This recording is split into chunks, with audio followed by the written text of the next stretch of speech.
leaked right here.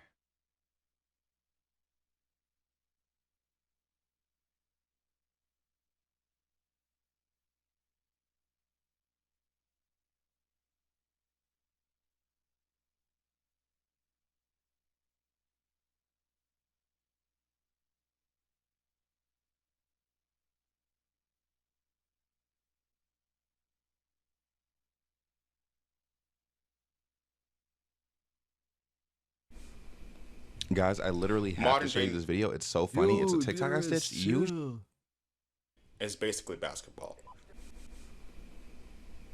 Modern day is basically basketball, and I don't mean Bro, this metaphorically. nigga I mad. mean literally, Oh because my if you look god. at the way people meet today, it just follows the exact same logic as basketball, as the NBA really. You've got the paint, the 3 point line, and then you got the mid range shot as well, which is really hard to defend. And somehow the hardest shot in Dayton is the same one the guys in the analytics guys in basketball really hate, the mid range shot. So I'm gonna kind of explain to you guys how I came to the conclusion that modern dating equals the NBA. Okay, so basketball used to be really simple. You could literally take a shot wherever you wanted, mid range, post up, fade away. But then they brought the analytics guys, the numbers guys, and teams realized something very simple.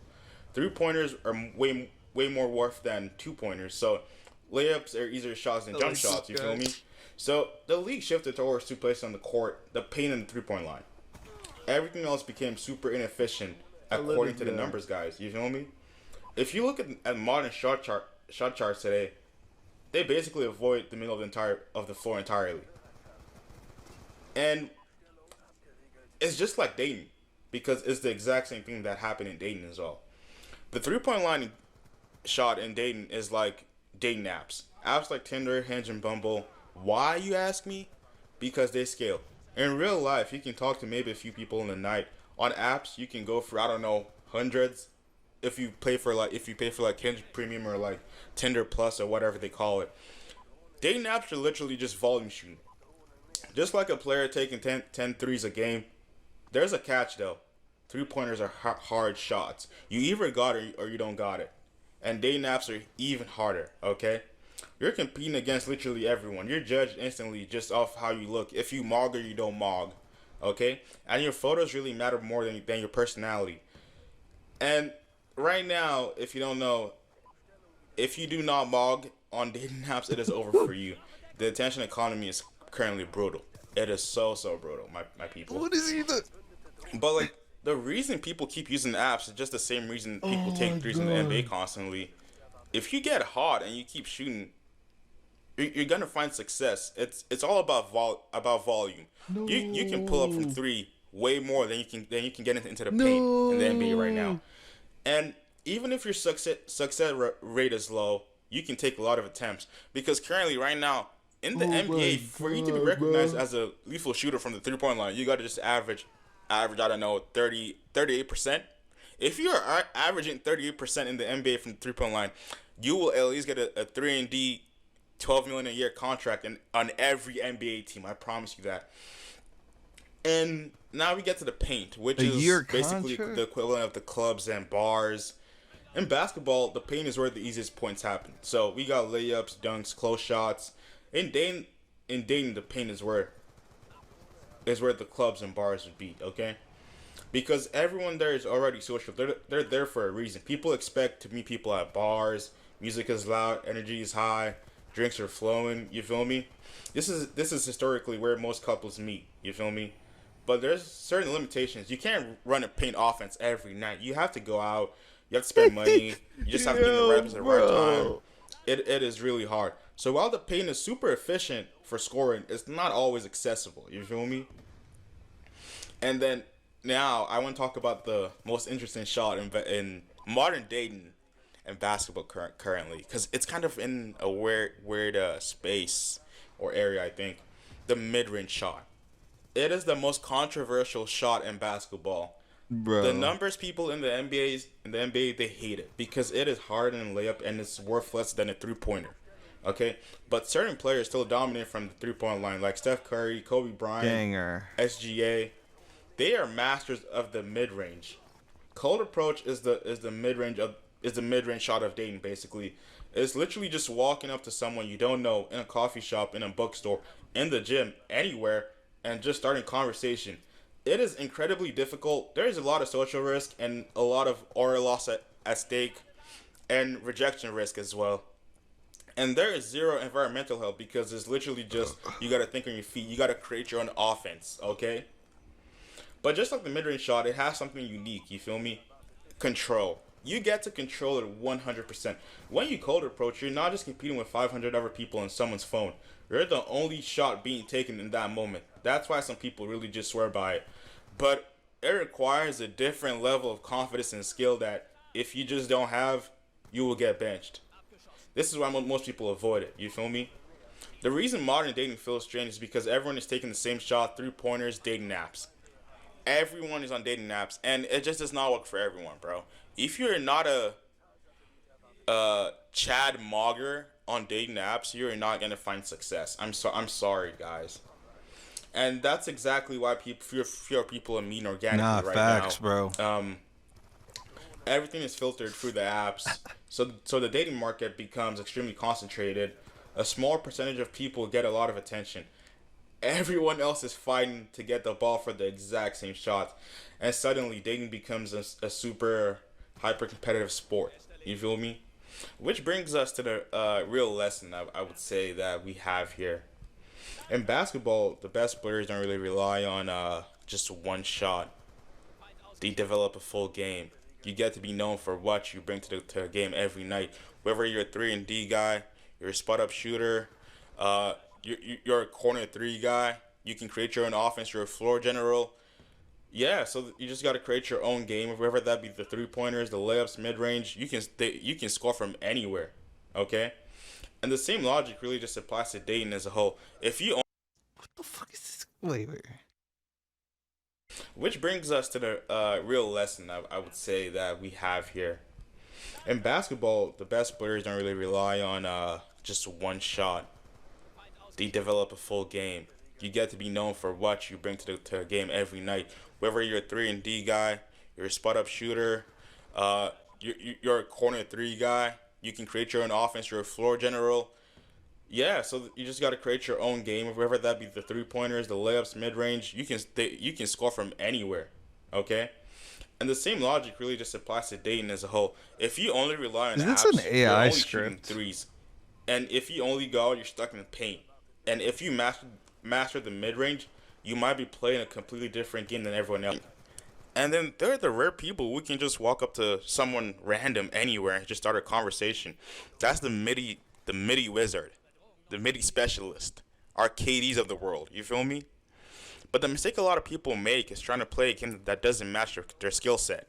They try to play like a superstar when they haven't developed a shot yet. And that's when it gets really super awkward and bad, and you get into a bad space where your shots are not falling, and you're kind of just wondering, like, what am I doing wrong? And like, let's even take this analogy even farther, real quick. If modern dating is basketball, then apps are This nigga's basically the losing draft the combine, free for okay? all. Everyone is being evaluated by your height, your Oh, photos, your my lifestyle, fault. your social proof. All of it gets judged instantly. It's not that different from how NBA prospects are evaluated, okay? This Wingspan, nigga gets athleticism, no play, speed, bro. cone drills. Everything becomes a measurable trait. And apps really just speed up that process for like how you get measured. On something like Tinder, you're being judged in literally 2 seconds. I've seen Tinder. It's literally just a dopamine spike.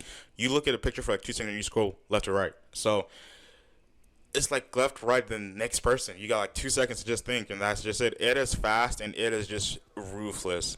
And it turns dating into a marketplace, and that's why some people hate the dating apps, man. And I can't even blame them. It Yeah, is just facts, brutal bro. because it feels less like it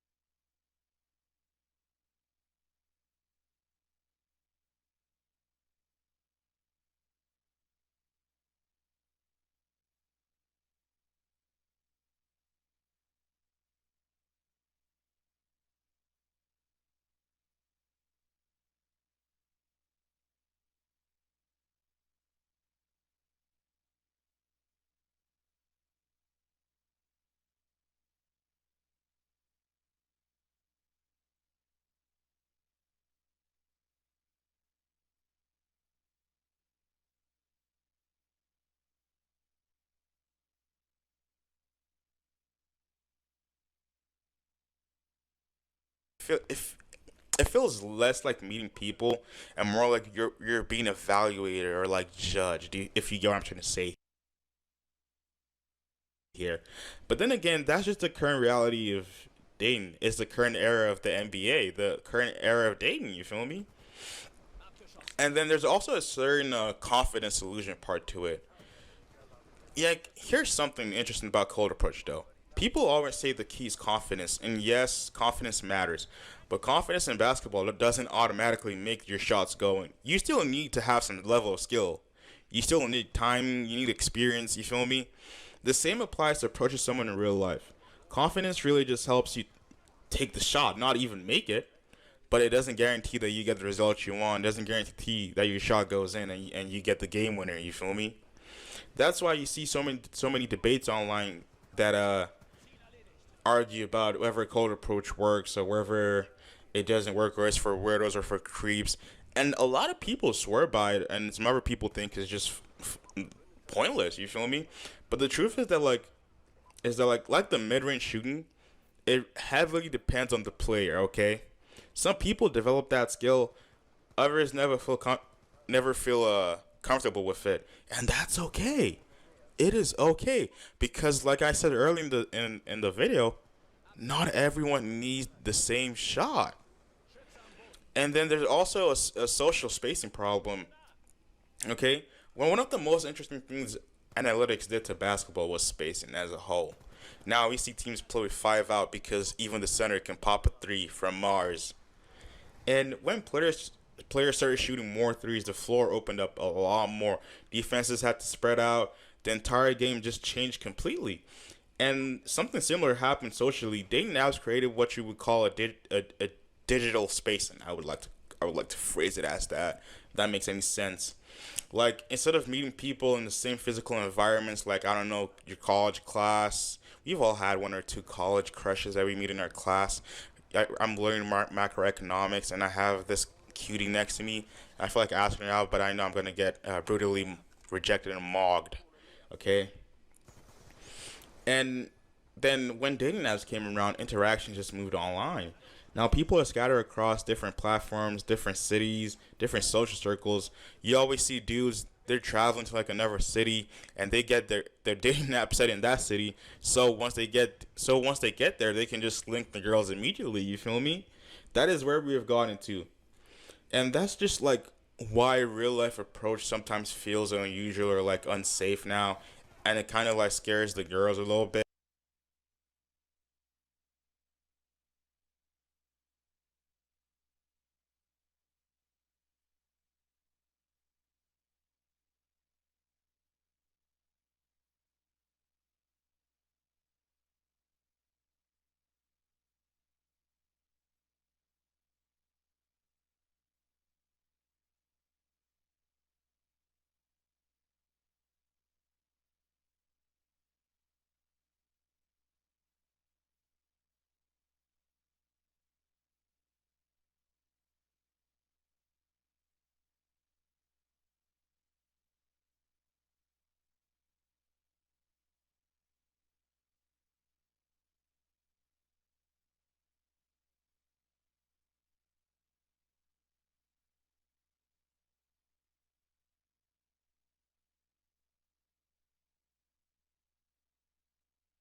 But not because it's wrong or anything, but because fewer people expect them to like do that. You feel me?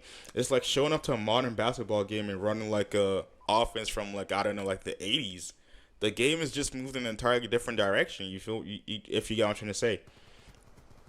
And like there's also another like part of the analogy I'd like to talk about as well, which is just the highlight culture. We know how in basketball now all that matters is just highlight tapes like dunks, step back threes, and that is just and I would call that social media. Social media turned everyone's life into like a revolving highlight reel 24/7. Vacations, events, parties, everything is curated. Do not believe anything you see. Everyone just curates their feed to present themselves in the best light. And this is how people perceive relationships now. Just like basketball highlights only show you the best plays, you feel me? You don't see the missed shots, you don't see the bad games, you just see the highlights. That's literally what the meta glasses guys that rizz up girls on college campuses do. They rarely showed them rejections. They mostly showed the greens, the green bean Irish Springs when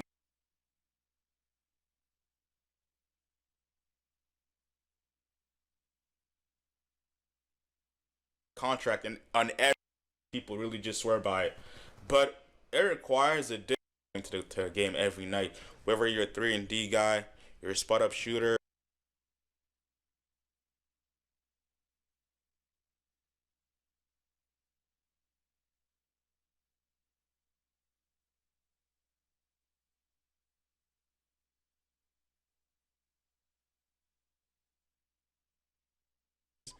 when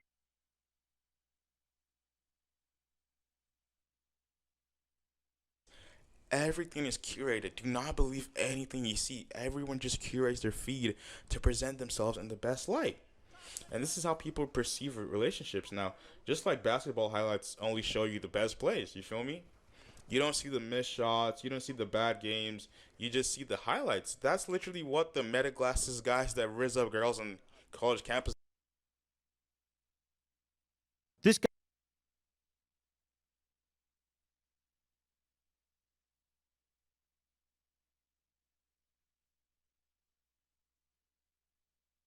win. And more like you're being a more. Defenses have to spread out. The same applies to approaching someone in real life. Being evaluated or like judged, if you get what I'm trying to say here. But then again, that's just the current reality. It's like left, right, then next person. You got like 2 seconds to just think, and that's just it. It is fast and it is just ruthless. And it turns dating into a marketplace, and that's why some people hate the dating apps, man. And I can't even blame them. It is just brutal, because it feels less like it feels less like meeting people and more like you're being evaluated or like judged, if you get what I'm trying to say here. But then again, that's just the current reality of dating. It's the current era of the NBA, the current era of dating. You feel me? And then there's also a certain confidence illusion part to it. Yeah, here's something interesting about cold approach though. People always say the key is confidence, and yes, confidence matters. But confidence in basketball doesn't automatically make your shots going. You still need to have some level of skill. You still need time. You need experience. You feel me? The same applies to approaching someone in real life. Confidence really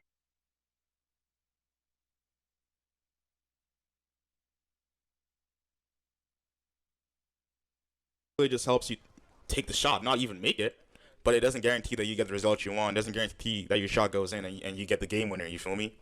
That's why you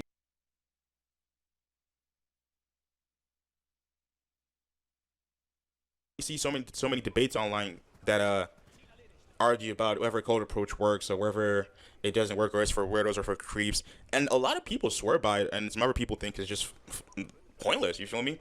But the truth is that like the mid range shooting, it heavily depends on the player. Okay, some people develop that skill, others never feel comfortable with it, and that's okay. It is okay, because like I said earlier in the video, not everyone needs the same shot. And then there's also a social spacing problem. Okay.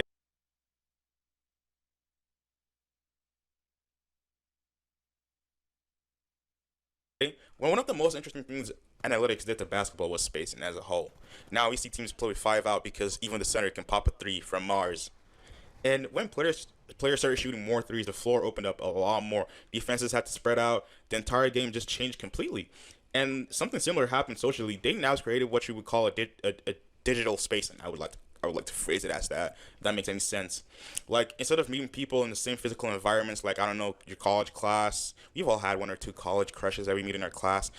I'm learning macroeconomics, and I have this cutie next to me. I feel like asking her out, but I know I'm gonna get brutally rejected and mocked. Okay. And then when dating apps came around, interaction just moved online. Now people are scattered across different platforms, different cities, different social circles. You always see dudes, they're traveling to like another city and they get their dating app set in that city. Once they get there, they can just link the girls immediately, you feel me? That is where we have gotten to. And that's just like why real life approach sometimes feels unusual or like unsafe now, and it kind of like scares the girls a little bit. Not because it's wrong or anything, but because fewer people expect them to like do that. You feel me? It's like showing up to a modern basketball game and running like a offense from like I don't know like the 80s. The game has just moved in an entirely different direction. You feel if you get what I'm trying to say. And like there's also another like part of technology I'd like to talk about as well, which is just the highlight culture.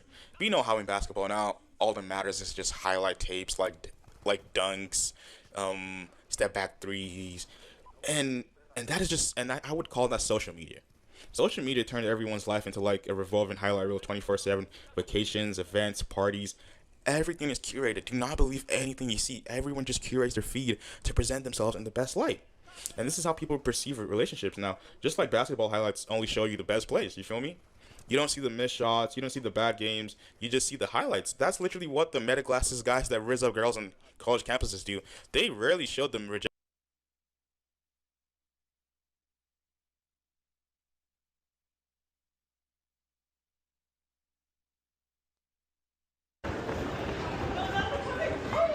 Wait, hey, no, what?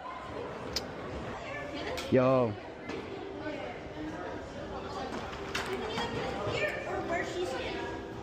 Hey. I thought your like hair was pretty cool. Thank you.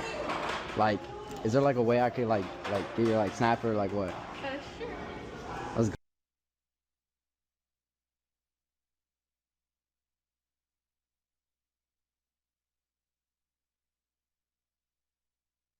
Oh, wait, I look you don't have my. Your glasses. Oh yeah, pretty cool, right? Yeah.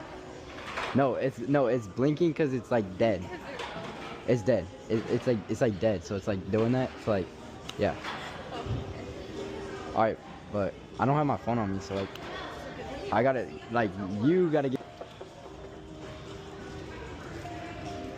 Let's go. Wait. What's your friend over there? You found him cute? It was bad over there because they got the perfume place. My friend, she's not actually gay. She was shy. She watched. What? You hearing this? Who? My friend wants you. Let me go get her. No, she doesn't want you guys. Why are you playing defense? I know one more.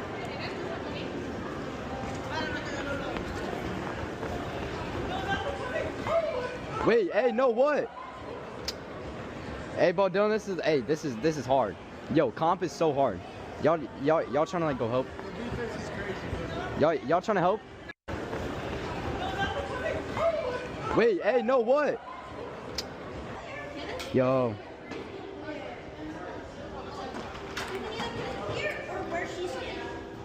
Hey. I thought your like hair was pretty cool. Thank you.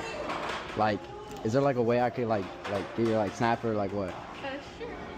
Let's go. Wait, I look you don't. Hey, Meta, start recording. Yeah, the light's on. It's recording? It's recording. Ask it a question. It's not gonna respond while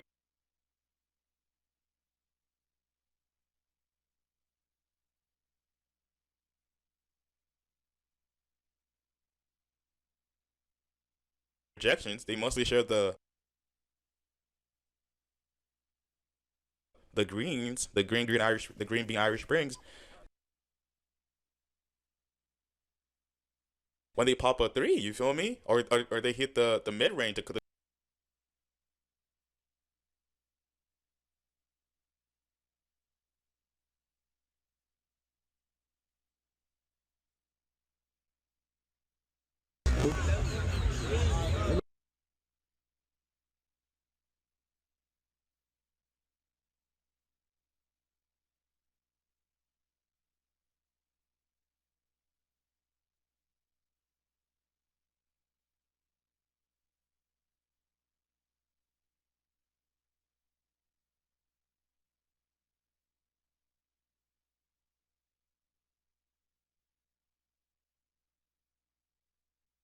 Excuse me. Excuse me. Is she are you the mom? Are you the mom of these? I'm her granny. Oh, you're her, I thought you were her mom. I'm joking. I wanted Sister. Okay, yeah, I wanted to let you know because you look like the mom that me and my friend Yes. have had a crush on these two girls for like the last 10 seconds. Okay.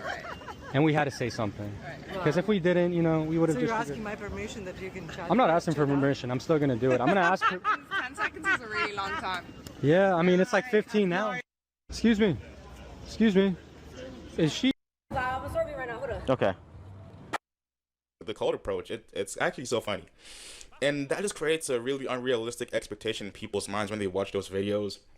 Because it then becomes and feels like everyone else except from you is winning the game, which is not even true. But perception just matters. That's all you need. You just need to have some level of perception. And it just feels like the future of Dayton is going to be super interesting because every era of basketball always changes. Defenses change, they adapt, players evolve, new tactics appear. The same thing will eventually happen in Dayton, trust me. Avs might dominate right now, but the next era could look completely different. Maybe social trends shift backwards in form of cold approach, and girls just want dudes to approach them more in person, you feel me? Or maybe guys want to be approached more by girls in person, you feel what I'm trying to say? And we don't really know, but the pattern is always the same. The game will always evolve, no matter what. And the players who survive are the ones who adapt. Trust me on this, okay, guys? So if modern dating really is like basketball, then the lesson is pretty simple. Just go out there and figure out your shot. Take as many shots and figure out what works best for you. Maybe you're a three-point sharpshooter on the apps, or maybe you thrive in social environments, or maybe you're one of the rare people who can hit the mid-range shot consistently, like SGA. SGA is cold from the mid-range. Anytime I see that guy take a mid-range shot, I know that is water. That is just automatically green, okay? But it doesn't matter because you just got to understand that whatever era you're playing in, you just got to adapt. Because in both basketball and dating, the players who refuse to adapt usually end up in the same place. You're not going to be on the court. You're going to get benched, okay? If you enjoyed this video, please leave a like and subscribe and leave in comments. I'll make sure to go for the comments and reply to them.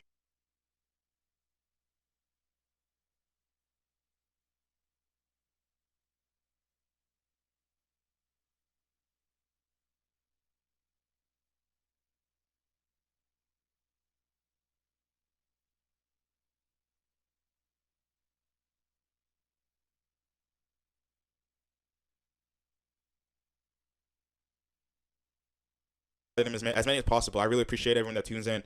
I do have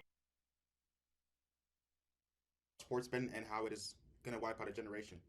How it's gonna wipe out a generation of strong men that we need to fight for the oncoming war that is approaching. Okay.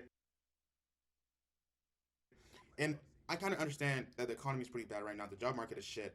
And every day you wake up and you see your fucking For You page. You got to make so much money to have worth as a man. And that is why sports betting entice a lot of men into it, okay? I understand that, but I really hope from this video you can understand and learn why you gotta save yourself. You cannot fall into this pit of sports gambling. It will not save you. It will not provide you a side hustle that makes any money for you. It will not make you a multimillionaire, okay? This is not it. And I kind of understand a lot of Gen Z men right now, they create success at an earlier age than our parents did. And that is understandable because of social media. Social media makes it seem like everyone is out here making money 24/7. And it is just all lies. They are all LARPing. They're all live action role playing, okay? Trust me on this. They are trying to sell you a dream to get you more addicted. It is I am disappointed in Skate. Sports betting and how it. So I don't know, the huge 360 society, but the number of comebacks that happen is way more often than you would imagine, okay? And just they're trying, and I kind of understand a lot of Gen Z men right now, they create success at an earlier age than our parents did, and that is understandable because of social media. Social media makes it seem like everyone is out here making money 24/7, and it is just all lies. They are all LARPing. They're all live action role playing, okay? Trust me on this. They're trying to sell you a dream to get you more addicted. It is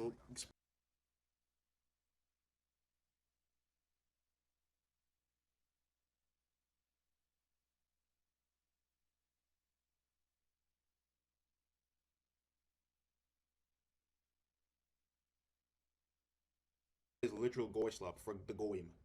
So I first got into sports gambling when I was a senior in high school, actually, because I was introduced to by a guy in my grade, and we're not really friends anymore. But that's beside the point. He kind of just introduced me to sports betting as a way to like make money as like a side hustle and blah blah blah.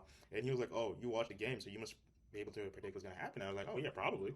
And looking back, it was really easy. Like I could tell you Liverpool would beat West Brom on Saturday. Anyone could tell you that.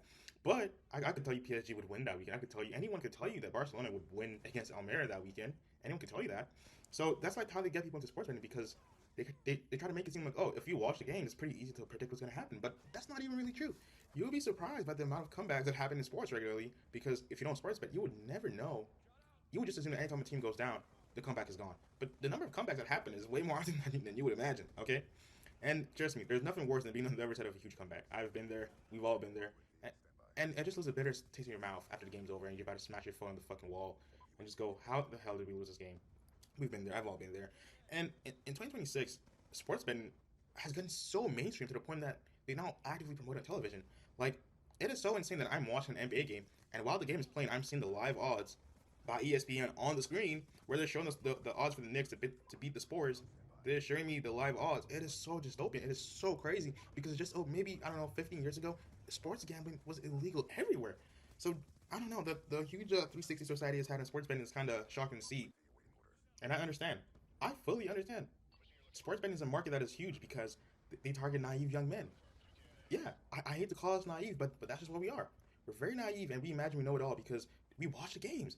Like, and it's just so heartbreaking to see the countless number of lives that have been destroyed because of sports betting and sports gambling, and just gambling as a whole. It has destroyed so many lives in Gen Z, and it's so sad because these are young men that should have a future, that have kids to raise, that have families to raise, that have their parents to take care of. It's so sad to see. And there's so many effects of sports gambling to your psychology, to your psyche as well, And I think the biggest one of them all is the way it makes you view money as a whole. Okay? When I was super deep into sports betting, I did not even view money as actual money. I viewed money as numbers on the screen, okay? I could literally make 2,000 in 3 days of just grinding on Bet365, and then I would lose it the next following 2 days, just being a dumbass and betting on every game possible, thinking I know what's going on. I'm probably gonna win. This is sure luck. If I could count on my hands the number of times I said this is sure luck, I'm not gonna lose, I will lose all my fingers and toes. Okay?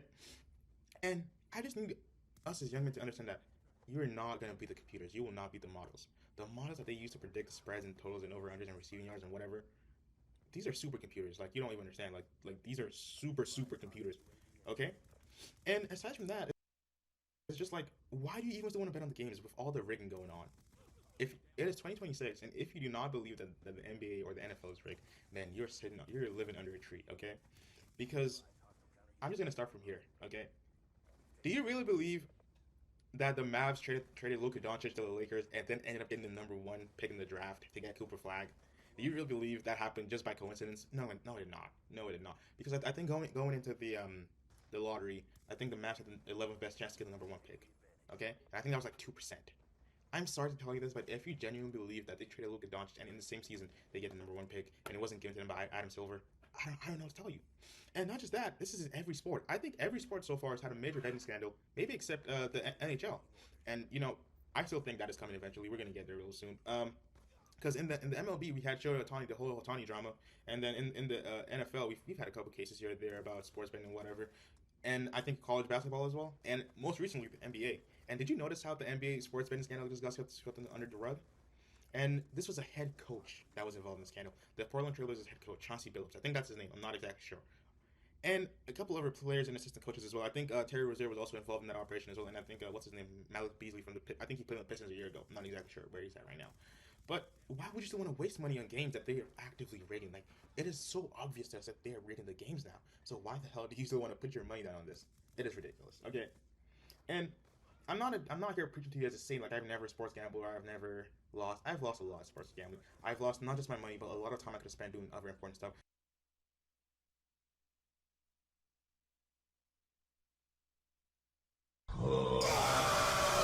So you were always like this. So you were always like this.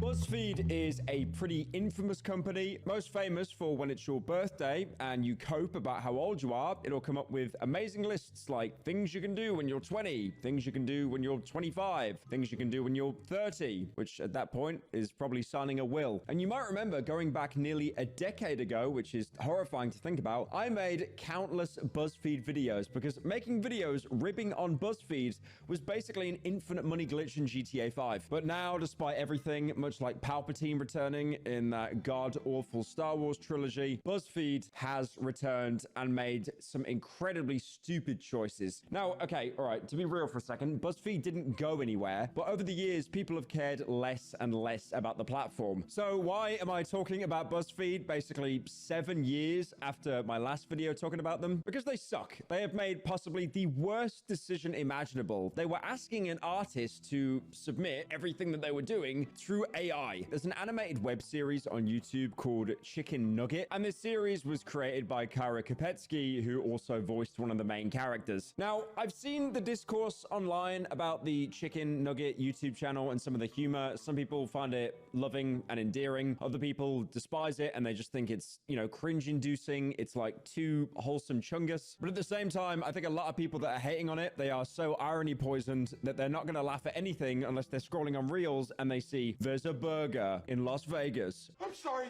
did he just say that his last name is... It's in a burger. Or some kind of meme that has 6-7 in it and it just ends with like a strobe flashing on the screen until you die of having a stroke. So the show follows these furry characters that are based off fast food items like chicken nugget, the dog, cheese burger, the cat, ice cream, the bunny, slushy, the fox, French fry, the dragon, and Sody Pop, the panda. So again, I do have to preface here, I am not the demographic for this kind of content. So the show was created back in 2020 by Kyra under the BuzzFeed Animation Lab. And it started out as this short form web series, which was actually premiered on TikTok, Twitter, Instagram, and then it blew up, gathering tens of millions of views, even apparently getting its own spokesperson for Beast Industries. Yes, Mr. Beast has that much money. He has a spokesperson on it. They are so irony poisoned.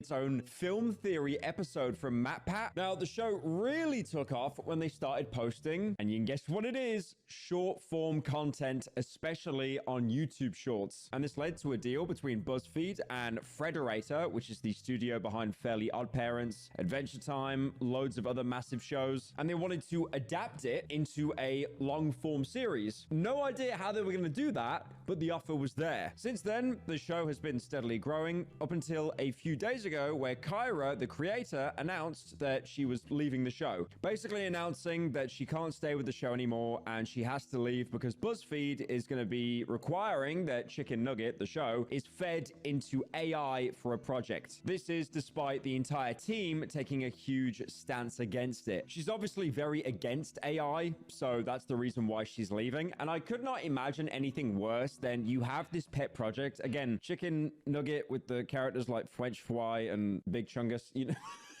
It's like, the show does not appeal to me, okay? I'm not trying to defend the show at all. But imagine having this passion project that you grew, you fostered, you designed into something that you're happy with, only to then get a big contract from a company, and then they go, yeah, so we're going to take your thing and we're going to put it in the AI slot machine right behind us, and we're just going to churn it out, like, constantly. We're talking, like, rigging with AI, so they'll move on their own, lip syncing with AI. It'll probably be inaccurate like 80% of the time, but that means we get to fire like 5 people who could have animated that. She thanks the fans for the support, the cast and the crew, and again, it just shows like this is another dumbass decision from BuzzFeed. And then to make things even worse, apparently after a post, BuzzFeed started mass deleting her tweets talking about this. Like, her original statement now is just completely gone, and then she posted another follow-up that's also been deleted. So she says that AI is actually not being used in any of the episodes online, and it never has been, and then none of the episodes that are coming out after she leaves will include AI. And apparently the AI isn't being used in the Chicken Nugget series, but another project that none of them are actually allowed to talk about because they signed an NDA. She even says that no one on the BuzzFeed animation team actually wants this AI to go through. It's probably just a thing with the higher-ups, again, trying to cut costs down. Oh, those animators, they cost too much money. I mean, I could draw it myself, but I simply can't draw. Oh, so what I'll do is I'll get an AI catch up with Kai Cenat. I'm not weird, semi-relatable tier lists for wine mums and girls going through a breakup. I don't understand it. Now, I wanted to catch up with Kai Cenat. I'm not really sure what's going on with him at the minute. It seems to be a very soft-launched mental breakdown. He seems to think in his head he's basically Eren Yeager from Attack on Titan. Not the most talented or skilled person in the group, but the one that has the most determination, the one that tries the hardest. So Kai, as you know, has basically taken a break from streaming. This now seems to have turned into him quitting streaming entirely, if you believe Twitter gimmick accounts. But unfortunately, every update he posts now, he gets clowned on. Like I said, when he took a break from streaming, people say he's quit. I don't think he's quit. I think people are just misquoting him. He started this clothing brand called Vivet or Vivet. I'm guessing it's Vivet because if anything sounds vaguely French, 5 years down the line, Kai can probably sell it to LVMH for about $50 million. So Kai then shown in one of his vlogs that he has a dedicated hate wall for motivation. Most people, YouTubers, streamers, content creators, they will get a wall of nice messages, positive messages, maybe even fan art as this reminder of like, okay, you know what? I've got people that really enjoy my content, and when I'm not in the best spot, I can use this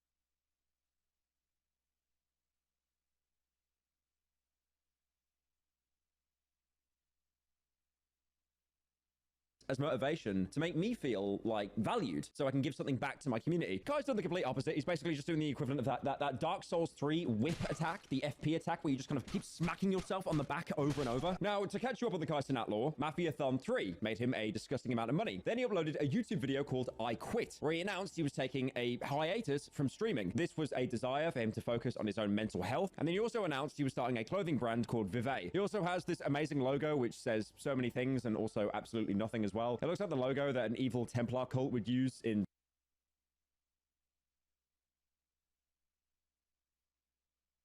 some kind of like Deus Ex video game or something. And then he started a secret YouTube channel called Kai's Mind, where he was documenting the progress of himself improving, like for example, learning how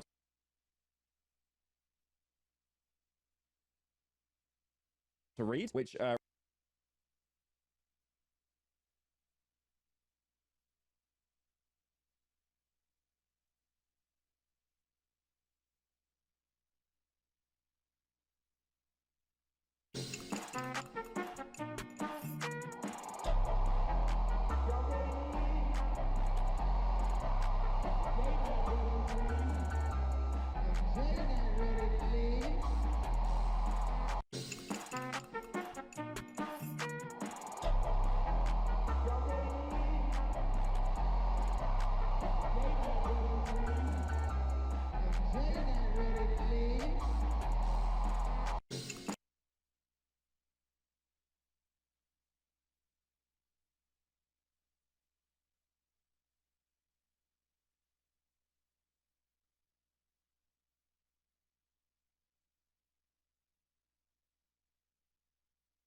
Rakai took the piss out of him for and started to mock him, somehow making himself look even worse than Kai Cenat in any way possible. He also had this very important, very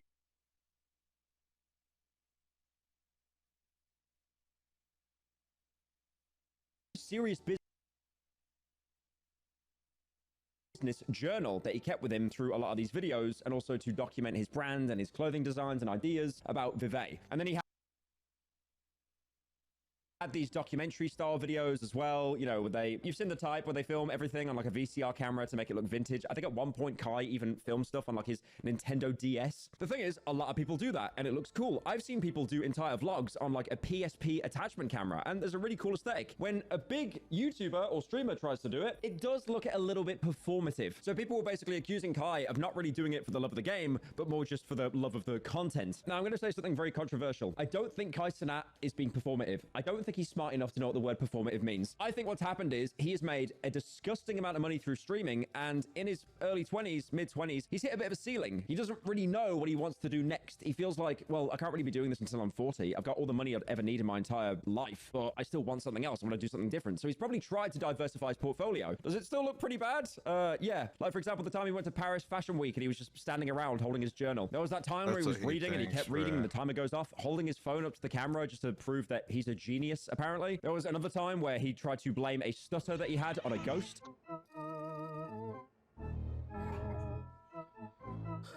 If any of you have played Resident Evil Requiem, you may notice that one of the main characters, kind of like Deus Ex video game or something, fan art, a break from streaming. This now seems to have turned into him quitting streaming entirely. They will get a wall of nice messages, positive messages, maybe even fan art. A dedicated hate wall for motivation. Most people, YouTubers, streamers, content creators, they will get a wall of nice messages, positive messages, maybe even fan art, as Templar cult would use in some kind of like Deus Ex video game or something. And then he started a secret YouTube channel called Kai's Mind. I've got all the money I'd ever need in my entire bitterness here. There's a fucking red circle around the dislike button, making sure to let everyone know to go and dislike it. And then the top comment is, damn, the whole internet against bro now. And then this one was 6,000 likes. Dude is wearing a shirt. It's like, there's definitely a tinge of self-awareness of like, okay, are we really just hating on this guy because final boss? Doesn't someone dress him up? This shit's so corny. The thing is, it's meant to be this wall to signify everything negative against him so he can, you know, channel it into something positive. The problem is, it looks like a fucking meme collage that you walk into if you worked at Facebook. It doesn't look switching to light mode. Oh, that's brutal. You know what I love about this generation? We are so bitter and drenched in irony that we do come up with the best insults. It's actually insane. You spent like $500 on black. So at the minute in the vlog, and you can see in all of these vlogs, he seems to have the date put in the middle of the screen kind of obnoxiously. I guess it was some kind of creative choice he stole from an Instagram account with 10 followers. But he's in a 600-year-old villa in Italy working on his clothing brand. I guess to emulate how they make clothes like Gucci, because Gucci stuff comes from Italy, or at least they claim it does. There were definitely some more honorable mentions on that wall of hate. Designed I in, bro. have to go over them. I already know the shit he making I can find on Designed in. Depop for half the price. Dog, I hate when content creators hype up their merch as this break from tradition, breaking boundaries of society. And it's the same fuck-ass industry standard hoodies with this shit and minimal effort designs. Now, that is a very true and base take, he says as he takes the hoodie out of his wardrobe that probably says essentials in all capitals on the back of it. Welcome to I don't even wear that one. episode 1. Gentlemen, I have some bad news. Another Mr. Beast situation that is sad or insane has hit the tower. Now, you may have seen the headlines a couple of days ago that there was a Mr. Beast employee who was accused of insider trading. And at the time, it is reported that he was fined $20,000 and that Beast Industries would be launching their own investigation. Well, today, the update is he has been officially fired. Unlucky. Now, the platform that the editor was betting on was called Kalshi, which you might have heard of. It's basically Happen. And Kalshi operates as a designated they logged into their account. And there was a person on Reddit who actually found out the price of Red Dead Redemption 2 was lower on his wife's account, even though they were in the same region, on the same console, and on the same currency. Well, it seems because Sony has just completely ran out of ideas at this point, and instead of making a game, they're doing this idea of testing dynamic pricing on the PlayStation Store. Dynamic pricing is basically when companies try to adjust their prices in real time, instead of, you know, when the market changes, I don't know, like maybe at the end of a week or the end of a month. This is to do with everything: supply, demand, competitor pricing. Like, for example, in a situation where, God forbid, Xbox release a game, PlayStation might actually have to lower the price of theirs as competition. That's never going to fucking happen, though. So Sony's it changes, I don't know, when companies try to adjust their prices in real time, instead of, you know, when the market changes, I don't know, like maybe at the end of a week or the end of a month. This is to do with everything: supply, demand, competitor pricing. Like, for example, in a situation where, God forbid, Xbox release a game, PlayStation might actually have to lower the price of theirs as competition. That's never going to fucking happen, though. So Sony's completely fine. Could you imagine, though, in current year, we're basically at the threshold where it's like Microsoft threatened to release a game. There are loads of other places that already use dynamic pricing. One of the most scummiest ones imaginable is is airline tickets. I'm sure you've seen time and time again, whenever you go to book a ticket, if you want to get a flight, the same store at wildly different prices for different customers. Like, for example, some people were paying for the same jar of peanut butter, but one person had to pay 23% more than the other. You've got Whole Foods, Amazon Fresh, Kroger. They all have rolled out these digital price tags, which allow them to change the price of their food at any time. And Walmart is even planning to add them to all of their US stores. So great. Living now, basically doing your grocery shopping, it is going to become the stock market. Oh, I couldn't go out today and get some food for my family. The market's looking quite bullish at the minute. It's not even just grocery stores as well. There seems to be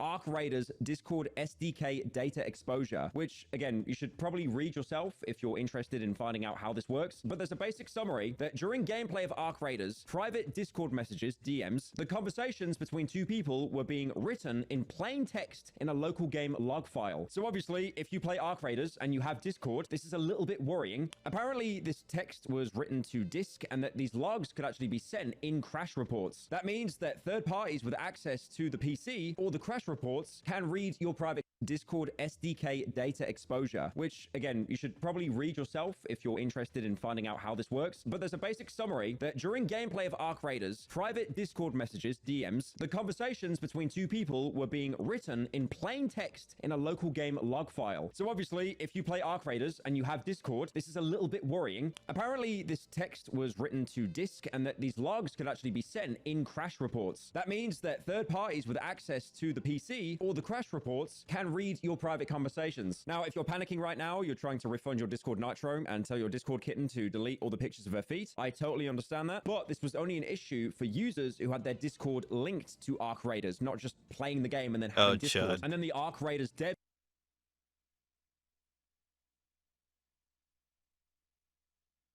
Please enter YouTube select. Usually, like when I search TikTok, it's like, okay, yeah, like this can be funny, stupid, whatever, and I just move on. This, I keep going. Stand up to misogynistic young men when he was given the opportunity. Okay, because it is so like hilarious. Okay, so I got little on you, and this is the video. Okay, we're gonna play it, and we're gonna jump in like every once in a while to like talk about it, but like, yeah. I broke up with my boyfriend, someone I love, someone I have known for over 10 years, because he didn't stand up to misogynistic young men when he was given the opportunity. Okay. He did not stand up to misogynistic young men when he was given the opportunity to. Okay, I want us to think about in our minds what this sentence means. Now you can pause the video, think for a second by yourself. Personally, let me get big on you.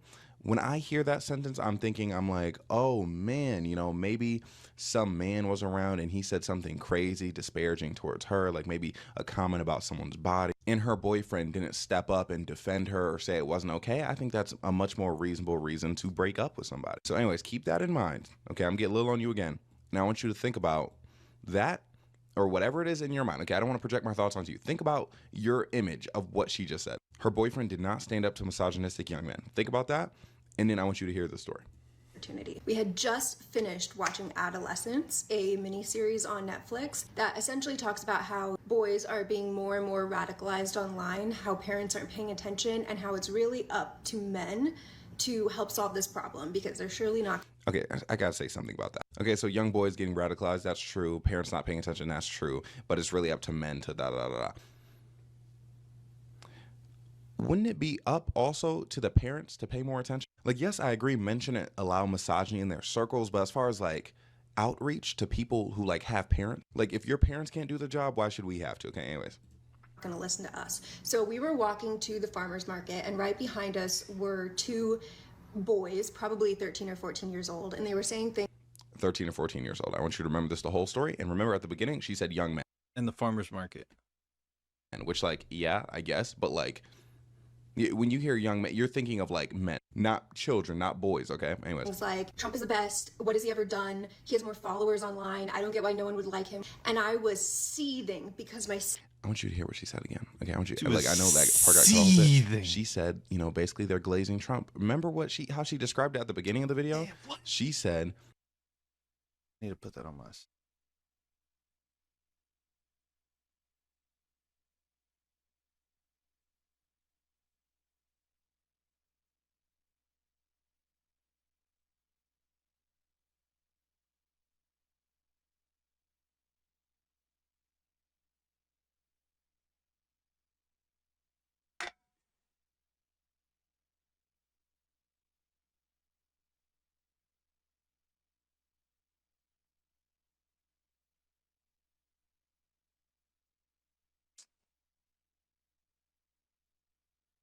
I guess I gotta press a song and see if he says something.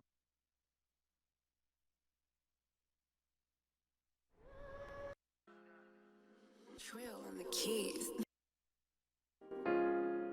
The fuck?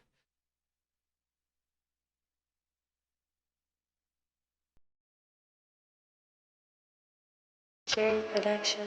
It is.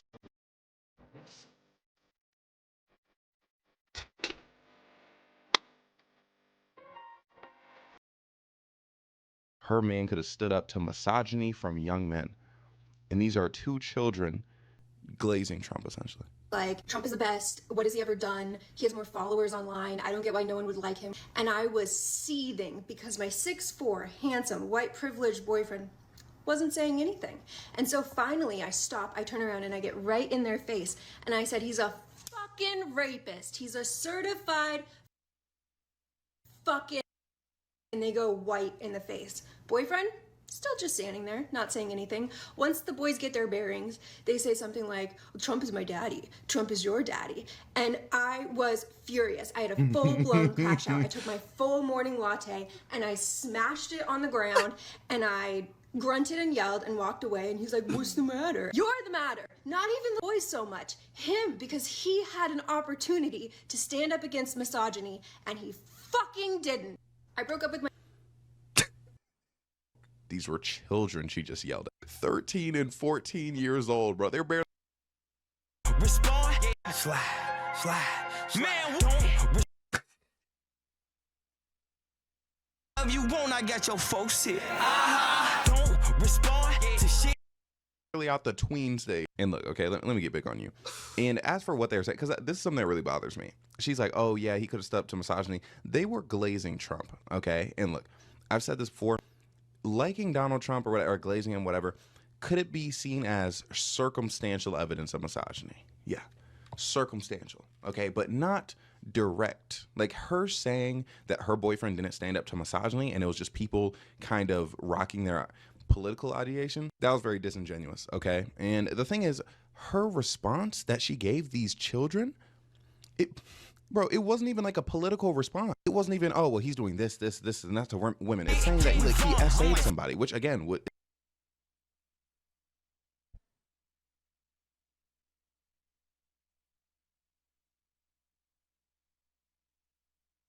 It's like the worst thing ever. You know what I mean? And especially like screaming this at 13 and 14-year-olds, bro. Like, do you think that's proving the point? Okay, I thought I paused, but anyways, yeah, is this not hilarious? And you know, a lot of people have been calling this like white feminism, and like, yes, obviously, like,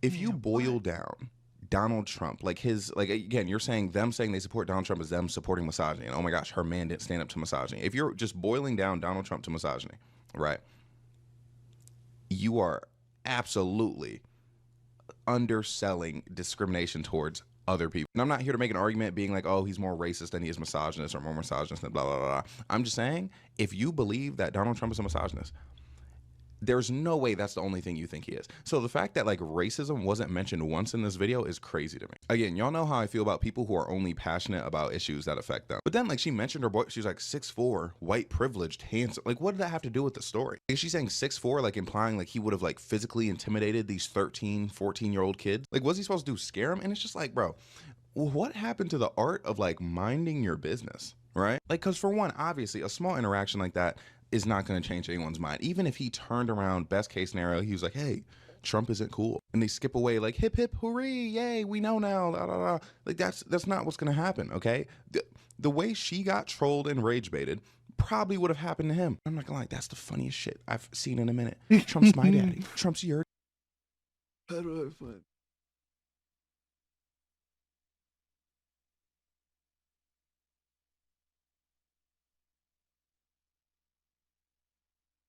Trump's...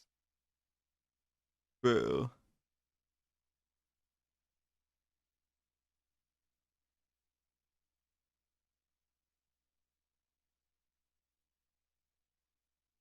Her daddy. Like, bro, they literally like ate her up. And like she's so embarrassed about it that she broke up with her boyfriend residually. And she knew that man for 10 years. Like, bro, like there's no way it's that serious for you. And also, think about it, bro. Imagine these kids' parents also Trump supporters. You know what Trump supporters have oftentimes? Guns, weapons, bro. Imagine they pulled up on your 6'4" boyfriend yelling at their children. And I said this on TikTok. It's like, I feel like there's so many moments where, again, like this is a little white feminism moment where like they don't understand that like there is real danger afoot, okay? And yes, like these are children. I don't think the children were gonna attack anybody. Obviously, they didn't attack her. But you inviting confrontation in America will always have a level of danger. And the things like she's mad, like, oh my gosh, like we just watched this documentary, how it's important for men to da da da da.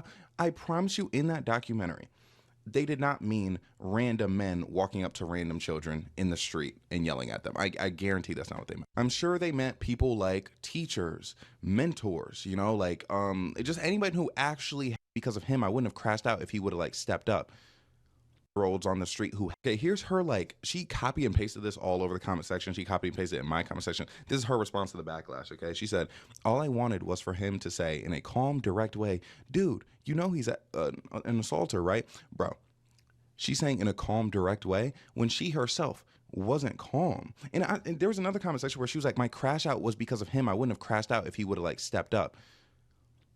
Like, why is you acting like an adult hingent upon like what he's doing? And mind you, he was being it's one thing like when people like go back and forth, you know, and then like one person's more mature than the other. He was doing the mature thing, ignoring these random children. But anyways, I won the many opportunities we had while waiting to cross the streets. Then I'd kiss him on the cheek and we'd keep walking. But he did nothing after agreeing to be the kind of man who'd say something when young impressionable boys showed signs of being red-pilled. But he didn't. And again, I just want to say her little recap at the beginning, very misleading. She said he didn't stand up to misogyny, and it was political affiliation, which again, like I said, circumstantial at best. All you can say is it's circumstantial. That's why I crashed out, because of his inaction at the easiest opportunity. Obviously, I hate those. And she's calling them names. I don't know if I can even say that on here. Got everything they wanted, and my boyfriend's inaction brought out the worst in me. How are you blaming him? I'm sorry, dude. I've read this before, but reading it out loud is crazy. How are you blaming him for the fact that you screamed and yelled at children and then spiked your matcha down in their face? Like, what are we doing? You yelled at a 13-year-old child. See what I mean? When I'm like, this is the funniest thing ever. Whoa. She said, I don't crash out like that. But if he couldn't stand up to teenage boys in front of me that told me everything I need to know about what he'd do in the presence of grown misogynistic men in absence, which is nothing like most of the chicken shit cowards in these comments.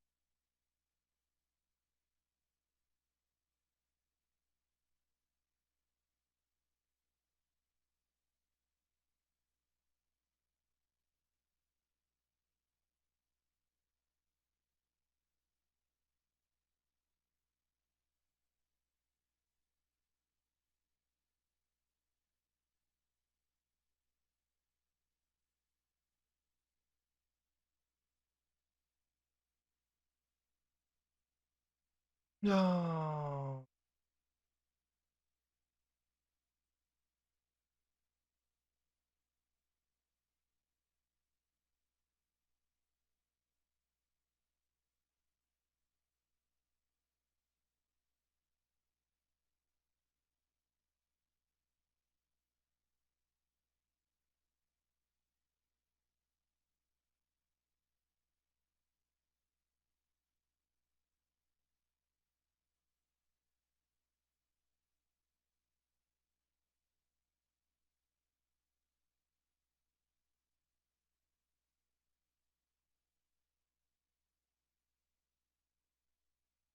Bro. Oh, I found it.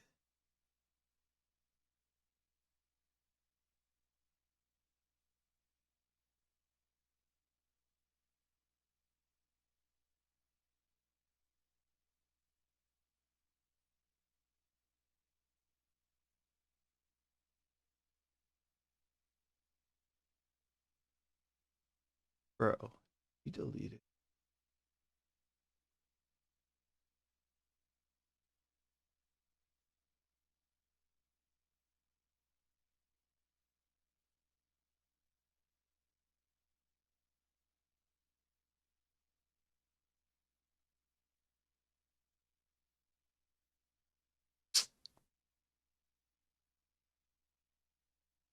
Someone I have known for over 10 years because I he guess this didn't will stand do. up to misogynistic young men when he was given the opportunity. We had just finished watching Adolescence, a miniseries on Netflix that essentially talks about how boys are being more and more radicalized online, how parents aren't paying attention, and how it's really up to men to help solve this problem because they're surely not going to listen to us. So we were walking to the farmer's market, and right behind us were two.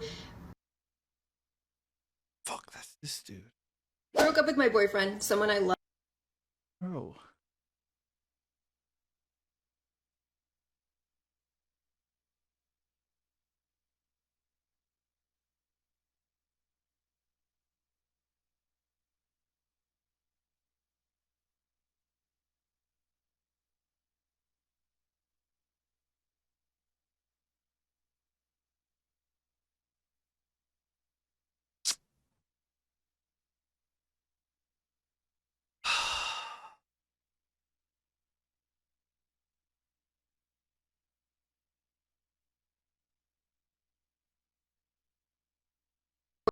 With my boyfriend, someone I love, someone this the I have best I known could for do? over 10 years because he didn't stand up to misogynistic young men when he was given the opportunity.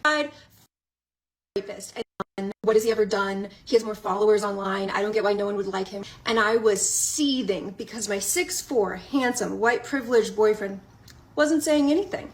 And so finally I stop, I turn around and I get right in their face. And I said, he's a rapist. He's a certified rapist. And they go white in the face. Boyfriend, still just saying. The flag is that she's having. Out of here, Virgil. Comments. I never said I wanted.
Okay, bro.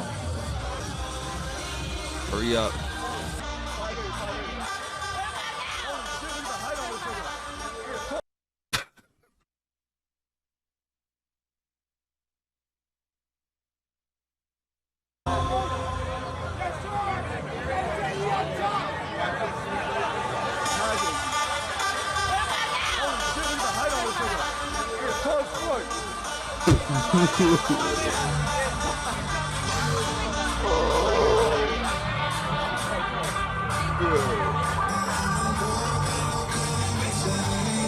Look at the height on this thing. This thing is 5'11". Oh no, that was Cal. Wait, I think he is.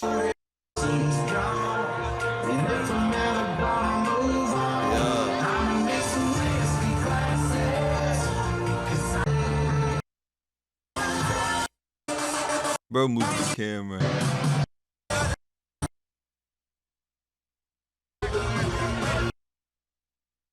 Alexa,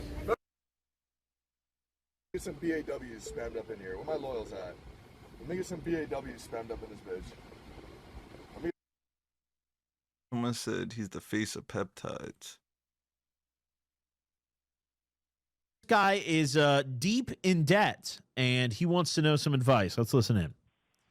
Man, I got a lot on my mind. I'm about to be 21 and I'm already in $50,000 worth of debt and assets I don't even own. So I know you're the master of maxing out credit cards and not paying them off. I figured you'd give me a little advice, but man, dude, Masters. Shoot me a call back then. Bro, let's do a live credit score check. Hold on. Motherfucker called me the master. My shit's barely over 600, and it's been like 7 years. It's been longer than that, bro. I'm fucking, oh my God, I'm 27 now.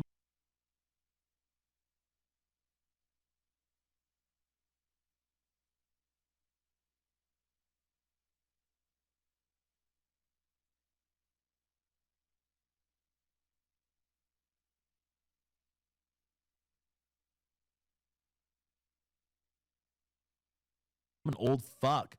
Holy shit. It's been way longer than that, dude. Let's see, where am I at? Oh, I'm down. 587. I'm down 38 points. I don't know what happened. Oh, I saw this. Bro. I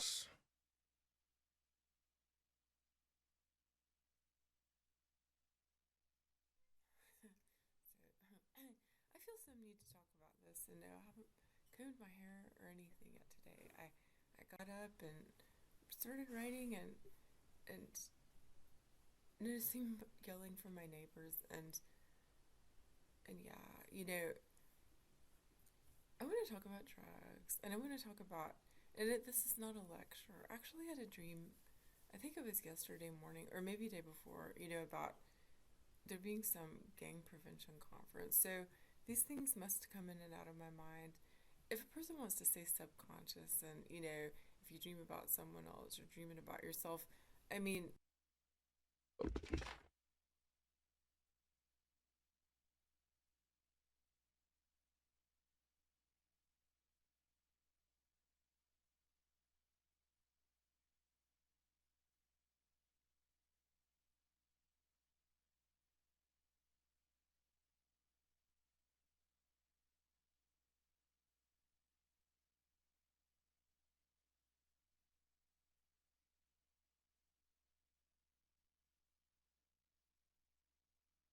a person can think like that. If a person thinks like that, I really hope some things happen so that they understand. It ain't that simple. I mean, you know, anyway, so I was writing and started hearing yelling, and I don't know if I was hearing it some in my sleep and opened the window yet. Well, she's being emphatic right now. I closed the window. It kept on. I opened it. I'm like, now there's yelling. You know, it's moving in that higher pitch and faster, and you know, closed the window eventually, and then it got quiet, and I thought, all right, now I might start to smell drugs pretty soon, and I came back upstairs and started to write an email about how they had started to sound like children. Then I started hearing yelling again. Open the window. If you take that, I will never talk to you, never again. And I'm like, all right, that might be a drug. Close the window, you know, and it's like there's no reason to call the police. I mean, I don't hear, I mean, even if it's like things are moving in this direction where it sounds like violence, that is such a touchy something, you know. I mean, when's the last time that I did that? I think it's been maybe 2023, where I just finally got tired of the smell of drugs, called 911 2 or 3 times, you know, and all that did, I think, was provoke her, and it might have made her a little more anxious about the police being called. But when it opened, when I thought I heard them yelling again, when it opened the window again, and I didn't hear them, the dog was barking next door, and the guy was calling him, and I think slapping his leg, and I'm like, I hear a man yelling now, and that's not gunshots, is it? And I wondered if they were getting anxious about police. I wondered if police were at their door. That's kind of the level of, you know, and it's stressful. And, you know, I mean, I don't use drugs. I haven't had addiction problems. I do eat dark chocolate. Is that an addiction?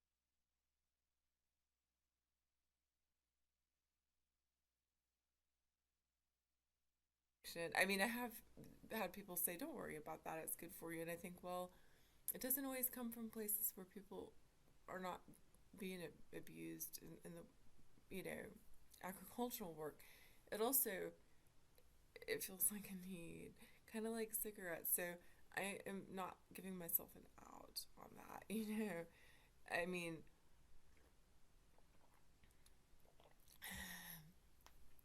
I do not like it sweet. I really like it bitter, but the pure cacao is too strong. So yeah, you know, put somewhere real high up. Is it an addiction? You decide. All right, so I don't drink.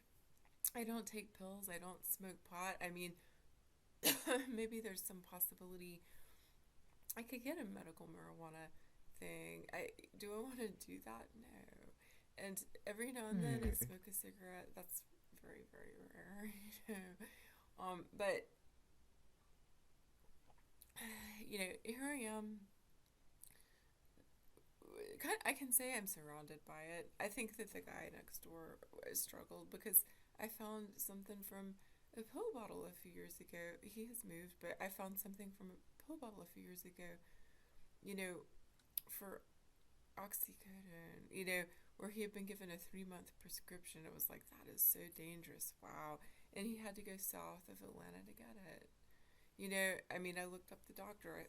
It's like, I mean, of course I'm not going to do anything beyond getting this information, because I want to know more about what's going on. Well, in Georgia, a few years ago, I looked at information about prescription of addictive pills, and I mean, we're talking, I mean, it's like, I could call this a different country again. You know, it's reprehensible what medical doctors are doing, prescribing addictive drugs, and how is that going to change? You know, there's the history of slavery, convict labor, poverty, and all these things, and people are making money prescribing addictive pills. I mean, if there is a hell. And I could also talk about medical training in Georgia. I could talk about Augusta and bodies being dug up out of a graveyard. And what graveyard, you know, what bodies, well, do I need to be real, you know. So, yeah, Georgia. So, and addiction, drugs, and how hard it is to get away from these things. So I think about my mom growing up with an only child, you know, and they lived at her grandparents for a few years, but her father drinking, using pills. Papa had grown up in real dire poverty, you know, child labor. And he got clean. He stopped drinking. He stopped taking pills. That is possible. A person can do that. He didn't go to rehab. I think he just decided to quit. You know, my mom has said that my grandmother made placebo pills for him for a while, that she got capsules and just, you know, I don't know what she put in them, maybe sugar, maybe, what would you put in there, flour? I mean, she made placebo pills, and so for a while he took placebos. But he got clean. I mean, I'm not going to say anyone can, I'm just going to say each person has their own experiences and their own, I could say, needs, and, you know, I don't know what else to say. Everyone knows pills are dangerous. But yeah, so I think about growing up in a family where I was not aware of alcohol consumption, and we were discouraged from drinking, and as a young person doing what is normative and not really doing that to excess. You know, I mean, and not being a chronic alcoholic. I mean, binging, that was kind of my thing every now and then. When I was married the first time, we might have drunk on a pretty regular basis, but not usually to a huge amount of excess. And I think that maybe my tolerance has decreased with my age some, but we don't have children, you know. We weren't, it didn't tend to be real bad. I remember a couple of times of getting very drunk. All right. But then, you know, we go a few years without drinking, really, you know, no alcohol, and, you know, I mean, so it's not been a daily thing for me during my life, and I have not, I don't drink. I have not had alcohol since, you know, 2020. It's going on 6 years, because I got, in 2019, my feelings got hurt real badly. I've talked about this before. I went out and got a couple of 6-packs at CVS. Was going to drink 1 or 2. You know, I mean, there's a little bit of alcohol between then and I think it was May 1st, not much. And yeah, I don't drink. But drinking is pretty normal for adults. It can be. But when you look at, there can be these sort of mixtures that are real unhealthy. A person drinking and prescribing addictive pills, what is that? What is that? And yeah, so, you know, I think about my mom saying that she kicked my dad out because she didn't like his drinking, and then marrying an alcoholic, marrying a man that's done whatever he did before they were together and that prescribes addictive drugs. And that is not, so when I lived in another state and all that, was I still affected by it? Well, in some ways, yeah. But being back in the state, and yeah, well, I mean, that's just an unsavory life. But I think about, it can be real hard to get completely away from these things. I think about being married the second time to someone that, you know, whose parents were alcoholics when he was growing up, and that drank chronically. And after he left, used whatever he felt like using. And again, how hard it is to get away. Even, and I think about him in higher education, and yeah, you know, he had his, you know, as far as education, it's like we're a little bit kind of on the same level as far as formal education. We both are kind of academic, and we both, you know, my first husband didn't go to college, so, you know, is that why we divorced? No, he wanted a child. He's real smart. He's very intelligent, and if there had been the resources for him to go to college, I think he might have, you know. But I think about how hard it is to get completely away from it. Even a person driving down the road could be hit by a drunk driver. Somebody taking pills. I think about Florida in that regard, and seeing a car go through a light at an intersection in Tampa and just glass going everywhere. You know, how do you get away from it? Even when you aren't using substances and you haven't ever used a huge, you know, it's not ever been a chronic thing. You know, I wondered after I started listening, you know, how many people are living like this? I gave something up. Something was taken, and I gave something up, saying I'll move there because that's going to take the least from what is there for my brothers and all. I mean, did I give something up? That felt like the appropriate thing to do. You know, has there been appreciation of it? Not at all. And, you know, if I were to die and some appreciation of it later on, that's too late. You know, respect would be enough. And is there, you know, I think my second youngest brother has respect for me, but little bro, I mean, I'm not sure what that would take, you know. Late. You know, respect would be enough. And is there, you know, I think my second youngest brother has respect for me, but little bro, I mean, She's just. I'm not sure what that would take, you know. So, and you know, as far as Ma, it's like you made bad decisions. It's like, all right, you know, I'm not gonna argue with you about that. And you know, I mean, I won't argue with you. No, I can't. You know, I mean, sometimes you just can't. Sometimes, no matter what. Yeah. So yeah, we do not ask to be born. That is not a choice, and it is really important to remember that when we're going through hell and being put through hell, and when people have these real crazy ideas about that have to do with spirituality, to me that is crazy. I mean, are there old traditions that say things like that? Perhaps, but in this country, the way people are, I don't know. You know, if someone tells you that, I just think about that, being told you've chosen to go through hell, and it's like, fuck you. No, fuck you. I mean, when I was working with clients, no. I mean, no. A baby is born and the baby has bad parents. That child did not choose to be born. That child might always be more mature than their parents. You know, it's a matter of necessity. And do we need to think spiritually? I mean, you know, the parents might try to make up a whole bunch of crap about, you know, but, you know, I just think two immature adults, a baby, child has to be mature. And if people want to spin it in some other way, I mean, that's not the way I think. Not at all. You know, when we're alive, I mean, a person's life matters. You know, so yeah, so getting away from drugs, well, I mean, it can really seem, you know, almost impossible. And I think, all right, well, I did think about going to medical school. I mean, you know, Nah. harm reduction, you know,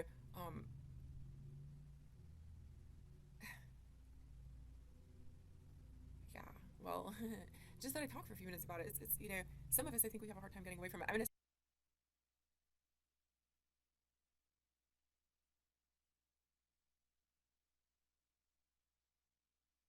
Yeah, a few minutes. say that is socioeconomic, socioeconomic, and It's good listening for a few minutes. even people in, of course, those higher socioeconomic levels have problems, and sometimes they don't want anyone to know, and they'll go out of their way and do harm to prevent people knowing, and yeah, you know, there's all kinds of shit, and sometimes they're the ones driving. I mean, again, you know, well, my mom's husband, higher socioeconomic. How do we define these things? I mean, we look at history class. Higher things like that, and it really is socioeconomic. stuff. But yeah, you know, poverty, you know, I don't know how anyone affords to go on vacation to, I mean, these leisure things, you know, that show up on Hold on now. Hold on.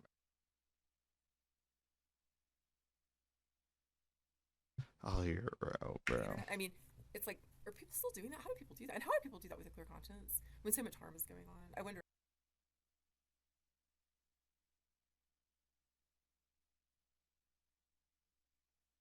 About that, yeah,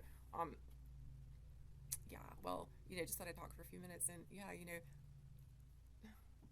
could be worse over there. She was not screaming today, and I don't want to say that's an improvement because of the way things can be like that, but she was not screaming, and I think, but still, it's like the level of stress. I mean, yeah, talking about it, do I feel less stress? I mean, I felt like I was in the middle of it, and that, when two people care about each other, I mean, do I want to go off on that? I could talk about drugs again,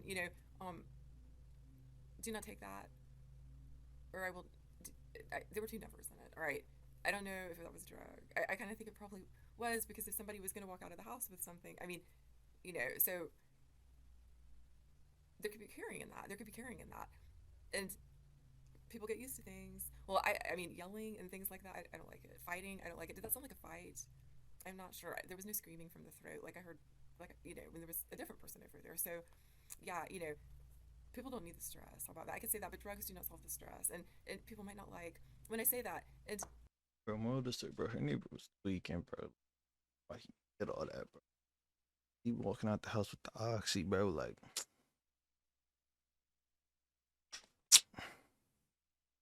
But like, drugs are bad. Like, die, bro. You get hit by someone who doing on drugs, like.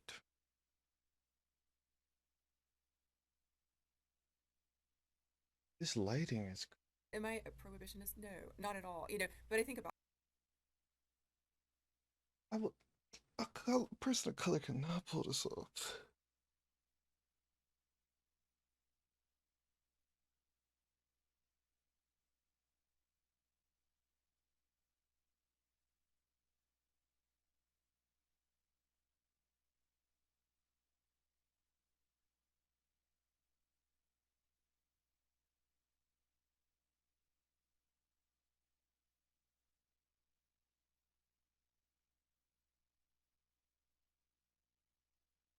Yeah. Yo.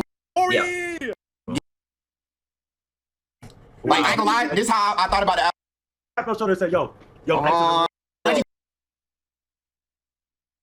I do this, you know what I mean? Yeah, nigga, fuck. Oh my god, she fine. Hey, I'm already pre-gaming on hands for the Orlando fine. I ain't gonna lie. Bro, what the fuck? That's what I'm saying. That's what I did. That's what I did, bro. YB fuck with nigga? YB don't fuck with the gang. If he Wait, what? Right. Bro, OG3 literally pulled up gang the Cardi concert. What are we talking about? Oh wait, my fault. You're tripping. I ain't gonna lie, bro. You overly tripping. These with each other gang. I ain't gonna cap, bro. Why you treat YB like YB fuck with nigga? YB don't fuck with the gang. If he fuck with it, he fuck with it, bro. He not gonna fake it, gang. YB not no fake it. See, that's y'all. Bro, I'm telling you this Netsman stuff. Like, if I'm wrong about that, this Netsman stuff, I don't care. Like, this is a label. This is I don't see I don't even care, gang. YB ran that shit in Netsman ass, bro. That's the main idea for the night, gang. Whatever. That shit was some bullshit. All right, guys. I'll see y'all soon, bro. Yeah, I'm gonna. Yeah, I gotta rob him for his ticket. Wait, are you allowed to sleep at all? Damn.